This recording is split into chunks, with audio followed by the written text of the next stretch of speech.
YCP party Pawan Kalyan మీద ఒక కీలకమైన నిర్ణయం తీసుకుంది. ఆ నిర్ణయం ఏంటి అంటే పవన్ కళ్యాణ్ని విమర్శించకూడదు, పవన్ కళ్యాణ్ని టార్గెట్ చేయకూడదు. మన టార్గెట్ మాత్రం ఓన్లీ టీడీపీని విమర్శించాలి, టీడీపీని టార్గెట్ చేయాలి అని చెప్పేసి వైసీపీ పార్టీ ఒక కీలకమైన నిర్ణయాన్ని అయితే తీసుకుంది. ఈ నిర్ణయాన్ని తీసుకోవడానికి ప్రధాన కారణం ఏంటి అంటే మనందరికీ తెలుసు కదా, గత ఎన్నికల్లో పవన్ కళ్యాణ్ విమర్శించి జగన్మోహన్ రెడ్డి తీవ్రమైన నష్టానికి గురయ్యారు. ముఖ్యంగా జగన్ వల్లే కాపు ఓటర్లు అంత పోలరైజ్ అయ్యి సీఎం జగన్మోహన్ రెడ్డికి వ్యతిరేకంగా ఓటు వేయడం జరిగింది. దీనివల్ల ఏం జరిగిందంటే వైసీపీ పార్టీ రివ్యూ మీటింగ్లలో మనం పవన్ కళ్యాణ్ని విమర్శించి ఒక పెద్ద తప్పు చేసినాం, పవన్ కళ్యాణ్ విమర్శించకుండా ఉండాల్సింది, పవన్ కళ్యాణ్ జోలికి వెళ్లకుండా ఉండాల్సింది. దీనివల్ల కాపు ఓటర్లు మరియు పవన్ కళ్యాణ్కి సంబంధించిన అభిమానులు పోలరైజ్ అయ్యి వైసీపీ పార్టీకి వ్యతిరేకంగా పనిచేయడం జరిగింది అని చెప్పేసి వాళ్ళ రివ్యూ మీటింగ్లలో వాళ్ళ యొక్క ప్రోగ్రెస్ రిపోర్ట్లో తేలిందనమాట.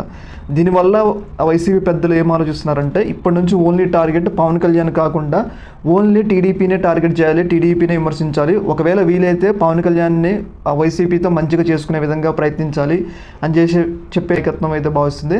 ముఖ్యంగా ఎన్నికల్లో రెండు పార్టీలు అనేవి ప్రత్యర్థిగా ఉండకూడదు. అలా రెండు పార్టీలు ప్రత్యర్థిగా ఉంటే అధికార పార్టీకి తీవ్రమైన నష్టం జరిగింది కదా, వైసీపీకి తీవ్ర నష్టం జరిగింది గత ఎన్నికల్లో. అయితే ఎలా అయినా పవన్ కళ్యాణ్ని మంచిగా చేసుకొని పవన్ కళ్యాణ్ని టీడీపీ నుంచి దూరం చేసి న్యూట్రల్గా ఉండే విధంగానే చేయాలి, లేకపోతే వైసీపీతో కలిసే విధంగానే చేయాలి అని చెప్పేసి సీఎం జగన్మోహన్ రెడ్డి అయితే భావిస్తుండో. ఇందులో భాగంగా వైసీపీ పార్టీ నాయకత్వం ఏం ఆలోచిస్తుందంటే పవన్ కళ్యాణ్ని ఎట్టి పరిస్థితుల్లో విమర్శించకూడదు, పవన్ కళ్యాణ్ని వైసీపీ నాయకులు కానీ వైసీపీ సోషల్ మీడియా కానీ విమర్శించకూడదు, పవన్ కళ్యాణ్ వీలైతే మంచిగా చేసుకోవాలి. ఇట్లా పవన్ కళ్యాణ్ విమర్శిస్తే మనకి తీవ్రమైన నష్టం జరిగింది అని చెప్పేసి వాళ్ళైతే భావిస్తున్నారు.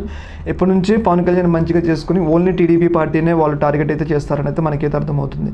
అంటే మనం గత కొన్ని రోజుల నుంచి చూసుకుంటే కూడా ఇవే పరిస్థితులు మనకి అర్థమవుతుంది. పవన్ కళ్యాణ్ జగన్మోహన్ రెడ్డి జగన్ కూడా ఇప్పుడు పవన్ కళ్యాణ్ పేరు ఎత్తలేదు రీసెంట్ డేస్లో.